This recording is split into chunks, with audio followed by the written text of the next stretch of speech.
சிரிக்க முடியாத முதல் மனிதன் நான் பார்த்தேன். 196 மார்க் கட் ஆஃப் வச்சிருக்கான் இன்ஜினியரிங்க்கு. எங்க ஃபவுண்டேஷன் அப்ளை பண்ணியிருந்தான். அவனை மே 27ஆம் தேதி இன்டர்வியூக்கு கூப்பிடுறோம், வாப்பா இன்டர்வியூக்கு வா. இன்டர்வியூக்கு வரல. நான் நினைச்சேன் ஏதோ ஃபேக் ரெக்வெஸ்ட் போல. ஜூன் 10ஆம் தேதி எனக்கு ஒரு போன் வருது. போன் பண்ணி, அண்ணே இப்ப சென்னைக்கு வந்து எனக்கு சீட் கொடுப்பீங்களா அப்படின்னா. எனக்கு ரொம்ப கடுப்பு. 2 வாரம் அவனை கூப்பிட்டு வரலன்னு சொல்லி நான் கொஞ்சம் கடினமா பேசிட்டேன் அவங்ககிட்ட. சொல்றான், அண்ணே எங்க ஊர்ல சென்னை ரொம்ப தூரமாமே, 774 ரூபா ஆகுன்றாங்க போயிட்டு வரதுக்கு. 774 rupees ஆமாமே, டூ அண்ட் ப்ரோ காஸ்ட்.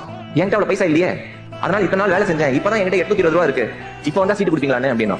உனக்கு என்ன கோர்ஸ் வேணும்னா கம்ப்யூட்டர் சயின்ஸ், ஏன்னா 200 out of 200 வாங்கியிருக்கான் கம்ப்யூட்டர் சயின்ஸ்ல.